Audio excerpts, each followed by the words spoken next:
9번째인가요? 기독교에서 가장 정수화되는 개념이 있다면 믿음입니다. 다른 모든 종교는 믿음이라고 하는 개념이 사실 희미합니다. 은혜라고 하는 개념은 거의 없습니다.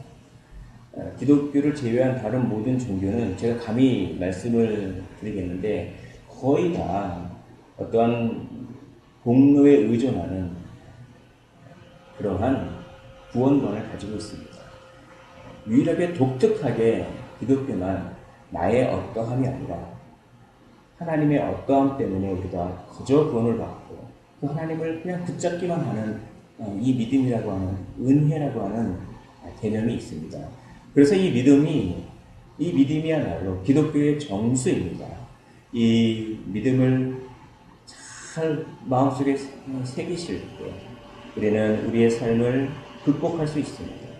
우리는 우리의 삶 속에서 꺼져가는 그 불씨 같은 삶일지라도 다시 불을 밝힐 수가 있고 광야같이 우리 하나도 없는 그런 삶일지라도 메마른 삶처럼 느낄지라도 이 믿음만을 붙잡고 나아가면 광야에 샘을 내시는 우리 하나님의 놀라운 은혜를 경험할 줄 믿습니다. 믿음은 하나님과 뗄래야 뗄 수 없다라고 하는 관계의식을 갖는 것입니다. 이것은 은혜로 우리에게 주어집니다. 내가 하나님과 뗄래야 뗄 수 없는 존재구나 라고 부인할 수 없는 어떤 감각이 생깁니다. 그런 감각이 생긴 자는 생각이 바뀝니다. 생각이 바뀌어서 삶을 좀 다르게 해석합니다. 생각이 삶입니다. 좋은 삶은 좋은 생각입니다. 우리가 하는 생각을 다 모아보십시오. 우리가 하는 생각을 다 모아보면 그것이 우리의 삶입니다. 우리가 지금 누구를 미워하고 있으면 미움이 우리의 삶입니다. 우리가 지금 누구를 외면하고 있으면 외면함이 우리의 삶입니다. 그러나 우리가 뭔가를 열정적으로 사랑하고 있으면 그것이 우리의 삶인 것입니다. 믿음 있는 사람은 이러한 생각을 하게 됩니다. 히브리서 11장을 통하여서 우리가 이런 생각들을 쭉 한 달 넘게 살펴보았습니다.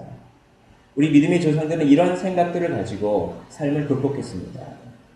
그렇지.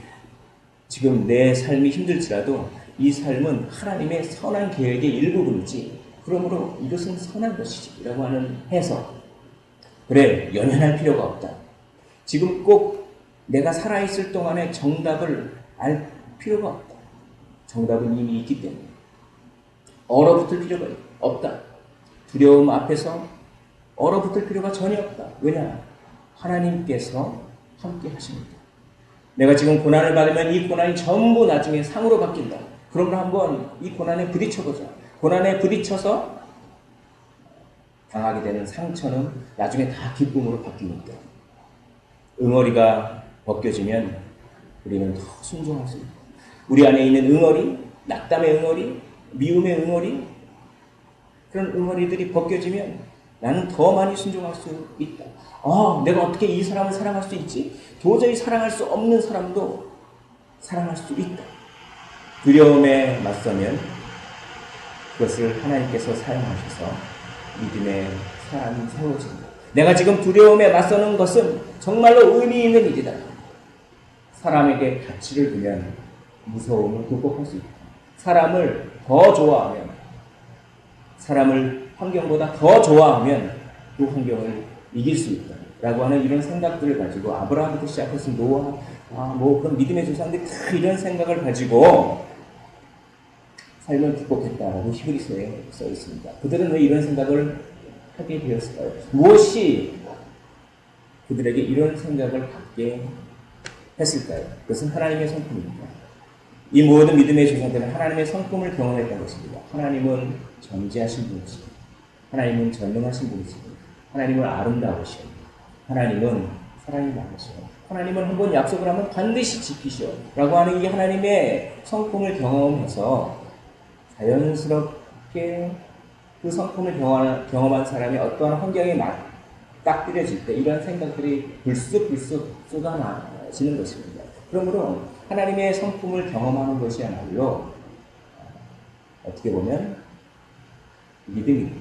믿음은 또 다른 말로 정의하면 하나님의 성품을 경험해서 하나님과 내가 뗄래야 뗄 수 없다라고 하는 생각이 들면서 삶을 재해석하면서 소망을 잃지 않으면서 인내로서 믿음의 경주를 치러내는 것이 바로 믿음입니다. 하나님의 성품은 예수님을 통해서 알 수 있습니다.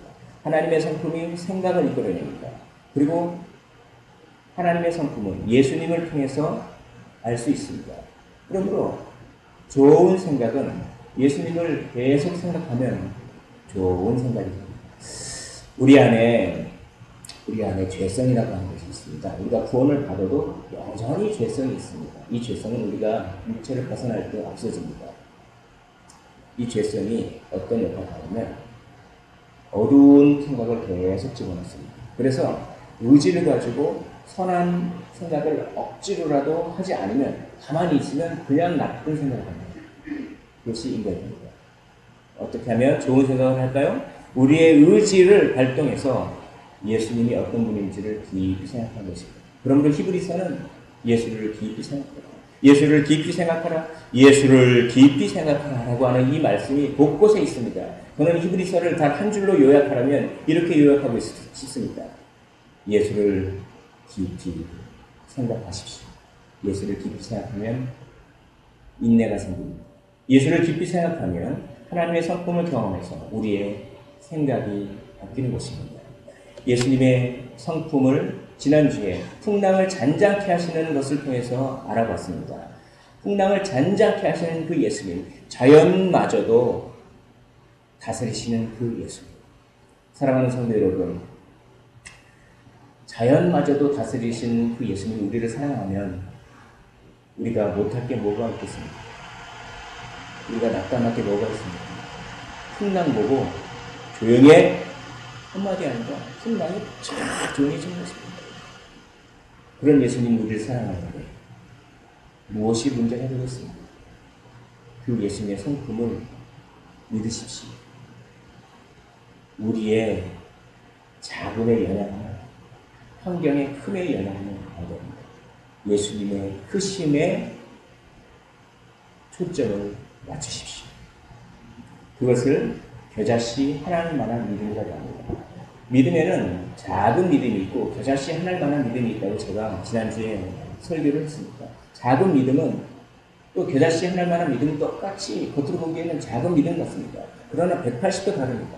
작은 믿음은 환경이 예수님보다 더 커서 마치 믿음이 거의 없는 것 같은 그런 효과가 거의 믿음의 영향력이 거의 없는 것 같은 그런 믿음. 머리가 하얘지고 생각은 계속 피어오르고 거기에 하나님이 떠오르지 않나. 어떡하지? 풍랑이 막 오네. 주님 뭐하고 있습니까? 왜 졸고 계십니까? 그런 작은 믿음. 그러나 겨자씨 하나를 만한 믿음은 똑같이 작은 믿음입니다. 그러나 겨자씨 하나를 만한 믿음은 나는 겨자씨 하나만큼 작지만 예수님은 크시다. 그래서 예수님의 크심을 인정하고 그 크심을 붙잡는 믿음이 겨자씨 하나일 만한 믿음입니다. 작은 믿음은 마치 믿음이 없는 것 같습니다. 환경이 믿음보다 더 큽니다. 그래서 작은 믿음입니다. 그러나 겨자씨 하나일 만한 믿음은 예수님이 너무나 큽니다. 그래서 예수님을 제외한 모든 것은 겨자씨 하나만큼 작다는 것입니다. 그러니까 이건 180도 틀리죠. 우리 마음속에는 저울이 있습니다. 그 저울에 보이는 것과 보이지 않는 것이 항상 있습니다. 보이는 어떤 상황이 보이지 않는 하나님의 성품보다 더 무거울 때, 그럴 때 우리는 작은 믿음에 빠져버립니다. 그러나 보이는 어떠한 환경이, 보이는 어떤 사람이 하나님의 성품보다 훨씬 더 가벼울 때, 보이지 않는 하나님의 성품이 훨씬 더 무거울 때, 이 무거움을 카보드라고 합니다. 그리고 카보드에서 예배라고 하는 말이 나왔습니다. 예배 가운데 하나님의 무거움을 경험하는 것이죠. 그러면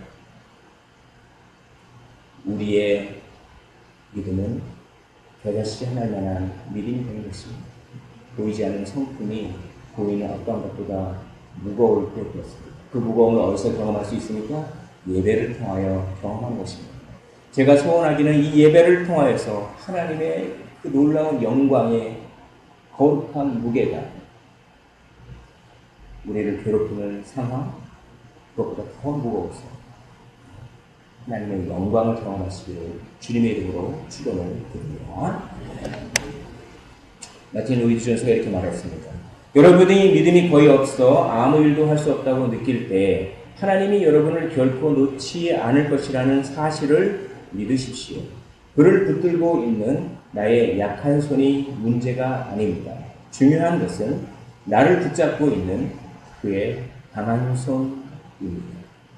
그의 강한 손을 붙잡는 여자시 하나님 만한 믿음이 있으시기를 원합니다.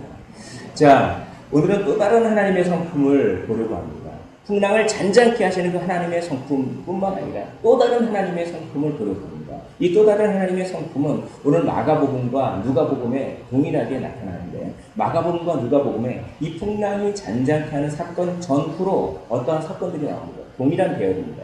어떤 계열이냐면 씨 뿌리는 자 비유합니다.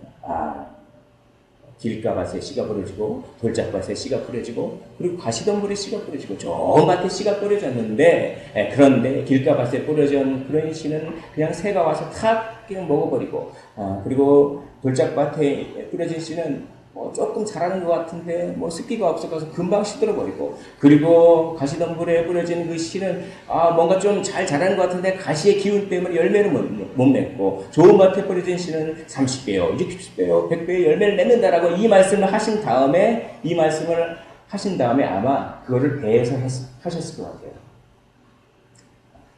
예수님이 이렇게 배에 앉아서서 이렇게 말씀을 전하시거든요. 바람을 이용하셔서, 보통 스피커 마이크가 없지 않습니까? 바람을 쫙 이렇게 이용하셔서 심령이 가난한 자는 복이 있다 이런 것들 다 이렇게 바람을 이용하셨습니다. 배에 딱 앉아서 바람이 한번 생각해 보십시오. 내가 씨 뿌리는 비유를 알려줄게. 천국이 어떤 것인지 알려줄게. 라고 탁 하면서 배에서 말씀하신 다음에 그 배를 그대로 타고, 자, 우리가 저 바다 건너편으로 한번 가보자. 건너가십니다. 건너갔을 때 풍랑이 일어난 것이죠. 풍랑이 막 일어나는데 예수님께서 너무 피곤하셨어요. 말씀도 전하시고 병자도 고치시고 해서 막 주무시고 있는데 막 풍랑이 일어나니까 예수님 뭐하고 계시니까 뭔가 조금 일어나셔서 어떻게 좀 해줘야 되는 거 아닙니까? 기도라도 해줘야 되는 거 아닙니까? 막 원망하고 골평하는데, 여기 믿음이 왜 이렇게 작니? 조용해라! 그러니까 풍랑이 다 조용해졌습니다. 그런 다음에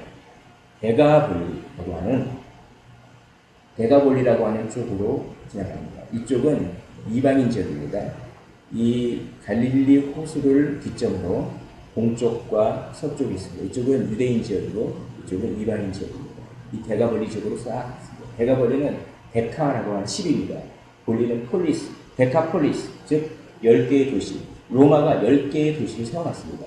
그러니까 우리나라 이태원이죠. 우리나라 가운데 이태원 같은 데 가면 마치 외국에 나온 것 같지 않습니까? 그렇게 그런 외국 문화가 창궐한 곳이었습니다. 이방인 지역이죠. 그래서 우상이 많았습니다. 그곳에 가십니다. 그곳에 가시자마자 갑자기 군대 귀신이 들린 자가 막 나오는 것입니다. 그래서 그 귀신에게 예수님께서 어떤 기적을 베푸십니다. 그것을 통해서 예수님의 성품을, 그리고 씨 뿌리는 비를 통해서 그 성품을 우리가 어떻게 받아야 하는지를 한번 상고해 보려고 합니다. 이 군대 귀신을 쫓은 다음에 바로 다시 즉시 건너오신 것이죠. 이방인 지역에서 다시 유대인 지역으로 건너오십니다. 길가밭은 사탄이 방해하는 것입니다. 그래서 말씀을 깨닫지 못하게 하고 말씀에 관심조차 없게 하고 말씀을 거부하는 것입니다. 그래서 그것은 영적인 방해를 뜻합니다. 돌짝밭은 외적인 환경적인 요인입니다. 사회적인 요인입니다. 그럼 뭡니까? 말씀을 다 듣고 은혜를 받았는데 갑자기 환란이 닥칩니다. 박해가 옵니다. 그럴 때 꼬꾸라져 버려요. 그런 마음에 갇힌 돌짝가시입니다. 가시덤불은 심리적인 방해입니다. 심리적인 방해. 말씀을 듣고 그래도 찬양도 잘하고 뭐 그냥 그렇게 설교에 은혜도 받고 막 복음도 전하려고 막 그러는데 갑자기 돈 때문에 걱정이 돼요. 그리고 쾌락의 유혹이 옵니다. 세상 염려 걱정이 확 옵니다. 그래가지고 열매를 못 맺습니다. 그렇게 길가밭, 돌밭, 가시덤불 밭은 영적인 방해, 사회적이고 외적인 환경적인 방해, 또 뭡니까? 심리적인 방해, 이런 방해들을 다 뚫고 좋은 밭이 되어야만 30개예요, 60개예요, 100배의 열매를 냅니다. 우리 주님께서 말씀하시고 가는 도중에 풍랑이 막 잔잔해졌습니다. 아이고 죽겠습니다. 그때까지는 마태복음에 보면은 여우도 뿔이 있고 공중에 새도 거쳐가 있는데 인자는 머리도 끝이 없다. 그런데도 너희가 나를 따라올 것이냐? 네, 따라오겠습니다. 라고 배에 이 제자들이 따라오겠습니다. 라고 그렇게 배에 올라탄 겁니다. 저는 그래도 예수님을 따르겠습니다. 이렇게. 그런데 그런 제자들이 믿음이 마치 굉장히 좋아 보이던 이 제자들이 풍랑 한번 확 오니까 제자들은 또 어부가 많이 있지 않습니까? 그런데 이 갈릴리에서 잔뼈가 굵은 사람들입니다. 웬만한 풍랑은 놀라지도 않아요. 그런데 이게 굉장히 갑작스럽고 굉장히 그들이 경험하지 못했던 어떤 종류의 풍랑이었던 것 같습니다. 그러니까 우리가 예측하지 못할 때 우리가 어찌할 수 없는 우리가 생각하는 것보다 가장 강한 환란이 오면 평소에 믿음 좋았던 사람들 넘어지는 그런 모습을 많이 보지 않습니까? 그 외적인 환경에 의해서 이들의 믿음이 막 무너지는 모습을 봅니다. 이들의 마음 같은 무슨 마음 같을까요? 바로 돌짝 같습니다. 외적인 환경에 의해서 풍랑을 잔잔케 한 다음에 왜 그렇게 무서워합니까? 믿음이 작은 자가. 너의 믿음은 도대체 어디 있느냐? 이것은 믿음을 써먹으라는 것이죠. 내가 너에게 믿음을 선물로 주지 않았냐? 그 믿음을 왜 써먹지 않느냐? 왜 믿음을 활용하지 않고 왜 믿음을 적용하지 않느냐? 너의 믿음은 어디 있느냐? 믿음이 작은 자라고 책망하셨습니다. 그리고 이렇게 이 거라사인의 땅, 이방인 지역, 데가볼리 지역으로 딱 가서 예수님께서 이렇게 가고 있는데 갑자기 이 동굴이죠. 이 동굴은 무덤입니다. 중동의 이 동굴은 무덤이에요. 무덤이 이렇게 동굴로 있고 동굴에다가 이제 무덤 이렇게 시체를 안치하고 돌을 굴려서 입구를 막죠. 그래서 나사로도 이렇게 나오노라 하니까 무덤에서 싹 나오지 않습니까? 이 무덤에서 살고 있었어요. 갑자기 샥 깜짝 놀랐죠. 군대 귀신 들자가 이 쇠고랑을 막 차고 소리를 질러댑니다. 하루 종일 무덤가에 산 거예요. 무덤가에 살면서 소리를 하루 종일 지릅니다. 하루 종일 지르니까 지나가는 사람이 무서워서 못 지나갑니다. 소리를 막 지르고 막 그렇습니다. 그리고 그냥 힘이 얼마나 좋은지 이 쇠사슬로 막 묶어놨는데 그걸 끊어버립니다. 힘을. 이걸 사람들이 제어할 수가 없습니다. 그리고 이 사람이 뭔가 모르게 막 너무나 고통스러운지 몰라도 돌을 집어서 자기를 막 때립니다. 학대합니다. 귀신 들린 사람은 무덤에 삽니다. 우리가 사탄의 시험에 들 때 사람을 잘 안 만나는 자기 골방에 갇혀서 맨날 나는 손해를 봤다. 나는 잃어버렸다. 이런 생각만 합니다. 그것이 악한 영의 시험이고 역사죠. 무덤에 살죠. 사람을 잘 안 만나는 거예요. 그리고 시험에 든 사람은 파괴적인 힘이 있습니다. 그래서 말을 하나 해도 다른 사람들한테 말을 하나 해도 아주 공격적으로 매끄럽게 말을 탁탁 합니다.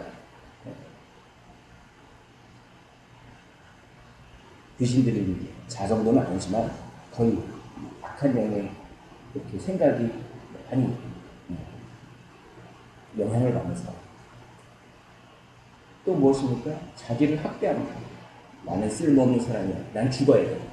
그래서 이 버라사 강인이 돌을 자기를 탁 들여서 자기를 계속 막 비명을 지르면서 자기를 계속 막 이렇게 때린 것처럼 악한 영의 영향을 받는 사람은 나는 이 세상에 필요 없는 존재야 라고 하면서 이렇게 학대하는 그런 모습이 됩니다. 근데 이 귀신이 예수님을 알아봅니다. 예수님을 알아봅니다. 그래서 이렇게 이야기합니다. 지극히 높은 하나님의 아들 예수여. 아니 이때까지만 해도 예수님을 하나님의 아들이라고 부른 사람이 없었습니다. 제자들도 뭐라 불렀죠? 라삐여, 선생님이여, 기껏해야 주여 정도. 라삐여 이 정도 불렀었는데 기껏해야 선지자여. 귀신이 제일 먼저 알아봐요. 예수님의 정체를. 지극히 높으신 하나님의 아들 예수요. 이거 엄청난 신앙 고백이 아닙니까? 그러나 이거는 믿음이 아닙니다. 이거는 예수님이 누구신지 지적으로 알지만 예수님과 전혀 관계를 맺지 않아요. 관계의식이 생기지 않는 것입니다. 그 다음에 이렇게 얘기하지 않습니까? 나와 당신이 무슨 상관이 있나이까? 나와 당신이 무슨 상관이 있습니까? 믿음은 무엇입니까? 제가 서두에도 말씀드렸듯이 하나님의 성품을 경험함으로써 하나님과 내가 뗄래야 뗄 수 없는 존재임을 느끼는 거예요. 그런 감각이 다 계신 줄 믿습니다. 기뻐하십시오. 천국에서 상급이 크실 줄 믿습니다. 이 세상의 생활이 고루해도 괜찮습니다. 이미 그렇게 관계의식을 가지신 분들은 이미 30배, 60배, 100배의 열매를 맺을 줄 믿습니다. 귀신이 왜 이렇게 놀라고 당신이 나와 무슨 상관이 있습니까? 했습니까? 왜냐하면 먼저 멀리서 예수님이 나와라 이렇게 얘기했어요.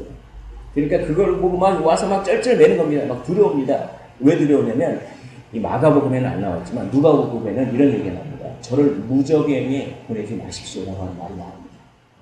무적행이라고 하는 곳이 있는지 귀신이 알아요. 그리고 그곳에 자기가 보내질 운명이라는 것도 압니다. 그러니까 너무 무서운 거예요, 예수님이. 그리고 또 이렇습니다. 또 마태복음에는 이런 말이 있습니다. 왜 때가 되지도 않았는데 나타나셔서 저희를 괴롭게 합니다. 괴롭게 합니다. 이건 뭐냐? 귀신이 알고 있습니다. 자기가 어느 때가 되면 심판을 받으리라고 하는 것을 귀신이 알고 있다고 하는 것입니다. 그래서 발악을 하죠. 어떻게 발악합니까? 귀신이 제일 좋아하는 것은, 마귀가 제일 좋아하는 것은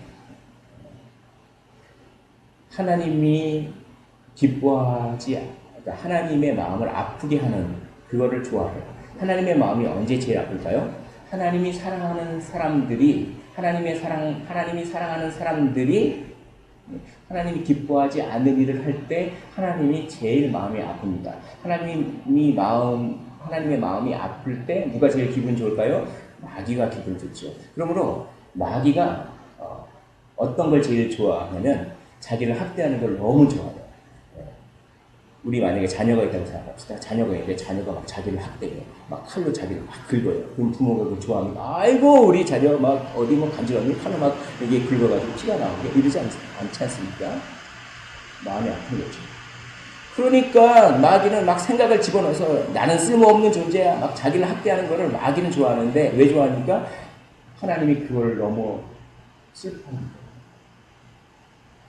그리고 막 그냥 미움이 막 생기고 막 그런 거를 마귀가 좋아하죠. 하나님이 그거를 슬퍼합니다. 그렇습니다. 이 귀신 들린 광인의 마음은 바로 길가 같습니다. 말씀을 아예 거부해버립니다. 말씀을 거부해버립니다. 그래가지고 너무 무서워서 그러면 말입니다. 저 돼지떼에 좀 들어가게 해주십시오. 저 돼지떼에 들어가게. 저를 이 지방에서 쫓아버리지 말고 제발 저를 조금 괴롭히지 말고 저 돼지떼에 이렇게 좀 들어가게 해주십시오. 라고 하니까 허락하마라고 허락하셨습니다. 그러자 돼지떼가 해서 바다에 빠져버립니다. 돼지를 키우는 어떤 분에 의하면 돼지가 내리막길을 못 간다고 합니다. 그러니까 발이 짧아서 그런지 내리막길을 내려가는 걸 본능적으로 싫어한답니다. 내리막길을 안 가려고 한답니다. 그런데 이 내리막길은 막 엄청나게 손살같이 쫙쫙 내려가면서 물에 빠져서 다 죽습니다. 그건 뭡니까? 귀신이 본능을 제어해서 그렇게 되는 것이죠. 놀라운 현장이 벌어졌습니다.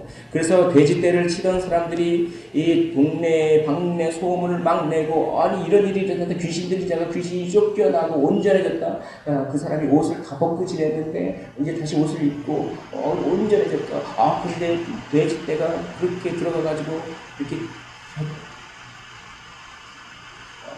그 귀신은 굉장히 위력이 셌죠. 그 귀신의 이름은 군대 귀신이었습니다.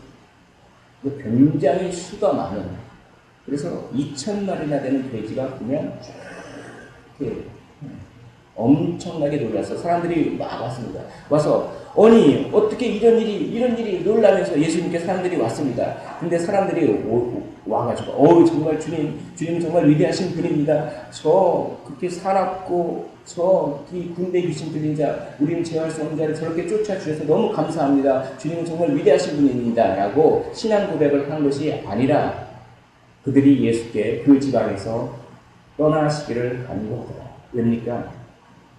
돼지가 다 돈이거든요. 돼지를 치면서 먹고 사는데 돼지 한 마리당 20만 원이라고 생각하면 2,000마리는 얼마입니까? 한 4억 정도 나오는 거죠. 그렇게 재산 때문에 믿음이 잃어버려요. 그들은 다시 밭과 같은 마음이 있습니다. 재물의 염려와 어떤 먹고 사는 것의 걱정 때문에 예수님을 하나님의 아들로 고백하지 않았습니다. 그러면 귀신 들림에서 회복된 사람은 어떤 마음을 가질까요?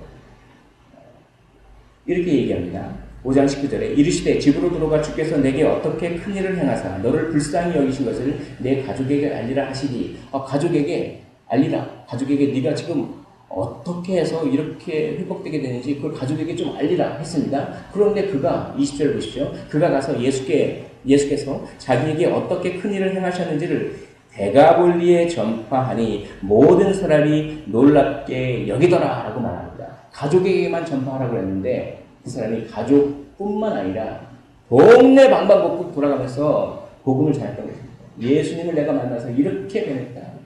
예수님을 내가 만나서 이렇게 변했다. 가족을 넘어서 데가볼리 곳곳에 전파했습니다. 그러니까 이 귀신 들림에서 회복된 사람은 30배, 60배, 100배의 열매를 맺는 그런 좋은 밭입니다.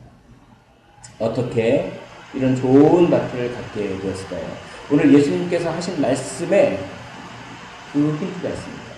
너를 불쌍히 여기신 것을 내 가족에게 알리라. 너를 불쌍히 여기신 것. 이 귀신 들림에서 회복된 사람은 그걸 느꼈을 것입니다. 내가 불쌍히 여김을 받았다. 내가 불쌍히 여김을 받았다. 그 사람이 그 사람의 마음을 녹였습니다. 사랑하는 성도 여러분, 불쌍히 여김을 받으시기를 원합니다. 나 같은 사람이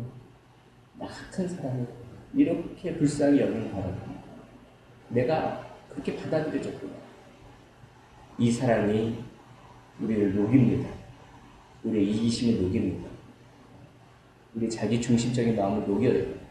그래서 30배요, 60배요, 100배의 열매를 맺게 하는 줄 믿습니다. 좋은 밭은 불쌍히 여김을 받는 밭입니다. 나는 사랑을 받기보다는 사랑을 줄래? 난 사랑을 안 받을 거야. 난 사랑을 주기만 할 거야. 사랑이나 긍휼을 주려고만 한다면 그것은 교만한 마음입니다. 사랑을 줄 줄도 알아야 하지만 사랑을 받을 줄도 알아야 합니다. 그것은 불가능한 일을 가능하다고 믿는 무모한 신념에 불과합니다. 그리고 무관심만큼 교만한 마음. 왜냐하면 사랑을 받지 않고서는 결코 사랑을 할 수 없기 때문에 그렇습니다.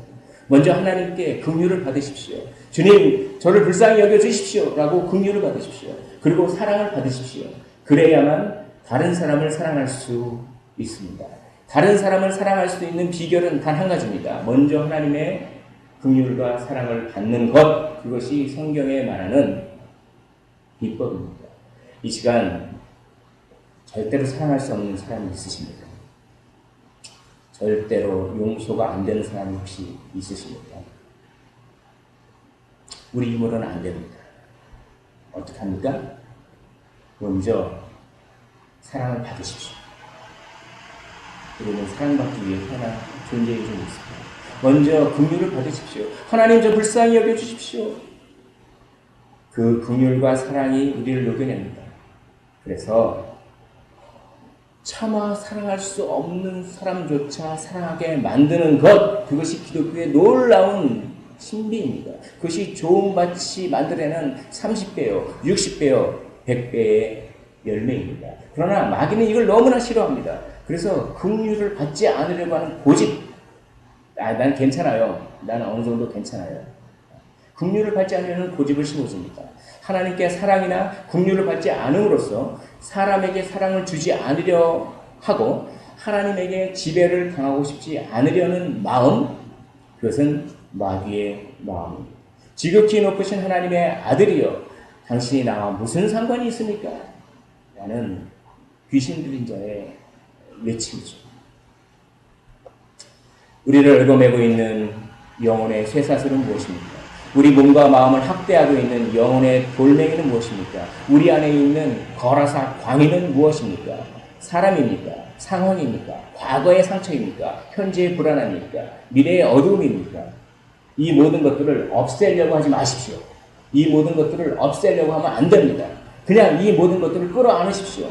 이 모든 것들을 끌어안은 채 나 자신 그 자체를 예수님께 의탁하십시오. 이 모든 문제를 내 힘으로 없애버리려고 하지 마십시오. 그것은 긍휼과 사랑을 받지 않으려는 어떻게 보면 교만한 마음입니다. 이 모든 문제를 그 자체를 그저 끌어안은 채 예수님에게 몸과 마음을 맡기십시오.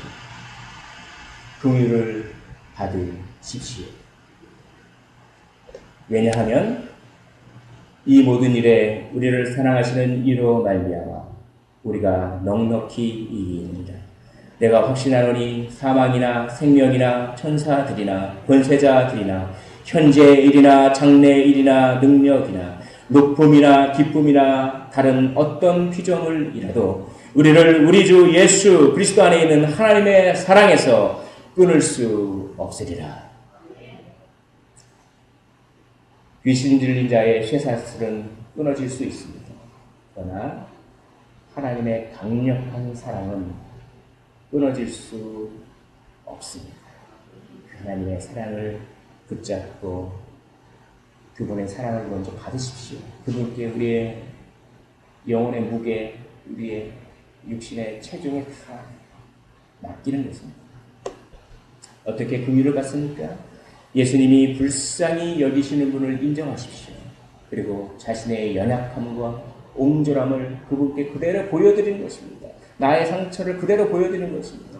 그분의 그 수술대에서 상처를 그대로 보여주십시오. 그분의 말씀의 수술칼이 우리의 상처를 도려내고 우리를 회복시킬 줄 믿습니다. 다윗의 자손 예수여 저를 불쌍히 여기소서라고 외치는 것입니다. 그리고 우리의 느낌에 의지하지 마십시오. 우리의 어떤 감정에 의지하지 마십시오. 단지 예수님이 우리의 죄를 다 용서해 주셨다고 기록되어 있는 말씀을 의지하십시오. 어떤 느낌이 오지 않아도 말씀이 기록되어 있으니까 그 말씀을 그냥 붙잡는 것입니다. 이것이 믿음입니다.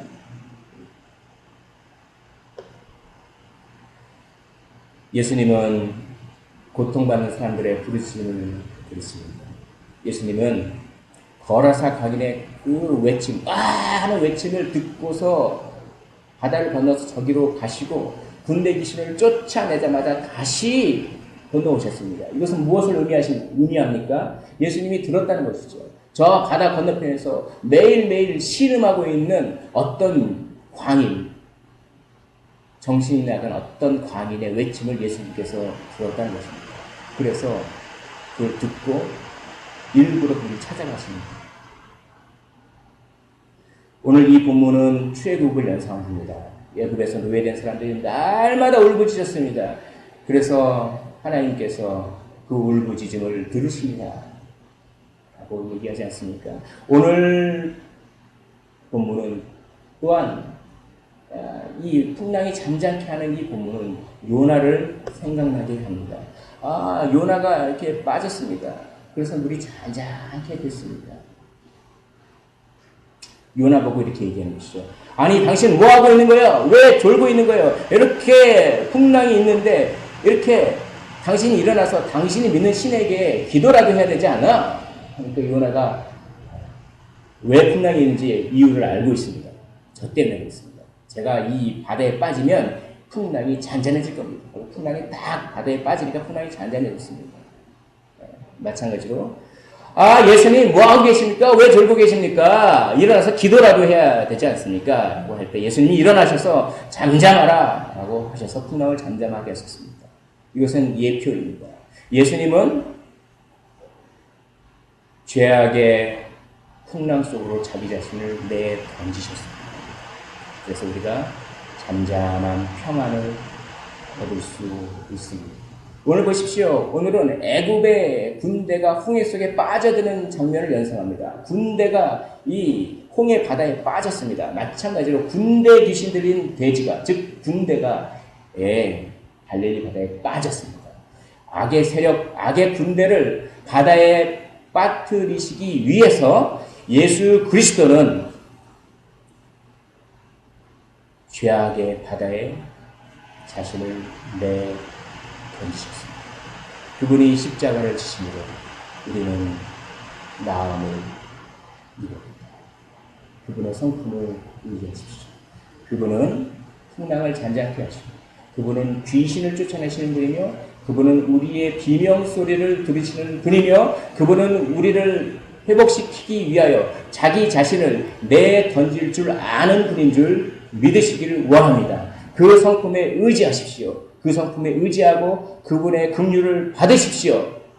그러면 사랑할 수 없는 사람도 사랑하게 됩니다. 용서할 수 없는 사람도 용서하게 됩니다. 그것이 좋은 밭입니다. 30배요, 60배요, 100배의 열매를 맺을 줄 믿습니다. 예수님은 풍랑을 꾸짖으십니다. 예수님은 악한 영을 쫓아냈습니다. 예수님은 우리의 부르짖음을 들으십니다. 그런 예수님의 성품에 기대어 긍휼을 먼저 받으십시오. 사랑을 먼저 받으십시오.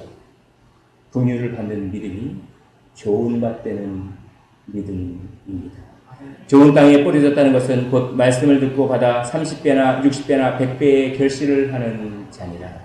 허락하지 아니하시고 그에게 이르시되 집으로 돌아가 주께서 내게 어떻게 큰 일을 행하사 너를 불쌍히 여기신 것을 내 가족에게 알리라 하시니, 우리를 불쌍히 여기시는 그분의 긍휼에 우리를 맡기셔서 좋은 밭 되어서 좋은 열매 맺으시기를, 사랑의 열매 맺으시기를, 화해의 열매를 맺으시기를, 용서의 열매를 맺으시기를, 복음 전도의 열매를 맺으시기를 주님의 이름으로 축원을 드립니다. 우리 찬양하고 기도하는 시간 갖겠습니다. 우리의 약함이 중요한 것이 아닙니다. 중요한 것은 우리의 약한 손을 붙들고 계시는 그분의 강한 손입니다. 주님이여 이 손을 꼭 잡고 가 주시옵소서. 나는 피곤합니다. 나는 연약합니다. 폭풍 후감 속에서 우리를 인도하여 주시옵시고, 인생이 힘들고 고난이 겹칠 때 외치는 이 소리, 외치는 이 비명소리 귀 기울여 주시사 손잡고 날 인도하여 주시옵소서. 우리 찬양하며 나아가도록 하겠습니다. 주님여 이 손을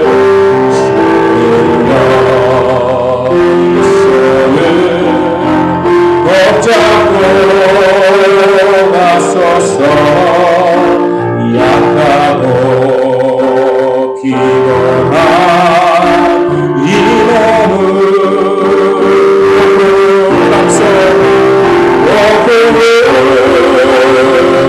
감소 해치사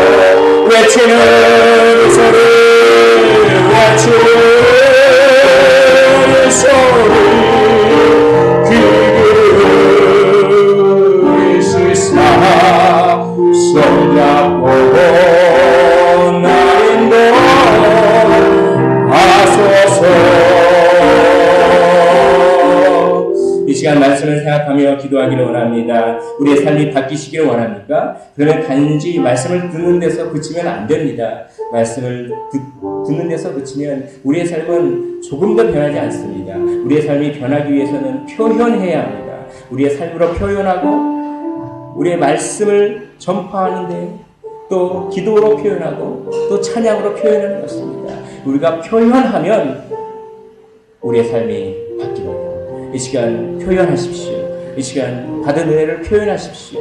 주님, 저를 불쌍히 여겨주십시오. 가이사의 자손 예수여, 저를 불쌍히 여겨주시옵소서. 제가 주님의 사랑을 받고 싶습니다. 주님의 사랑을 받아서 30배요, 60배요, 100배의 열매를 맺고 싶습니다. 주님 도와주시옵소서. 우리 이 시간 간절한 마음으로 기도의 자리로 나아가도록 하시겠습니다. 사랑과 은혜가 풍성하신 우리 하나님 아버지 하나님의 은혜와 사랑이 날 감사를 드립니다.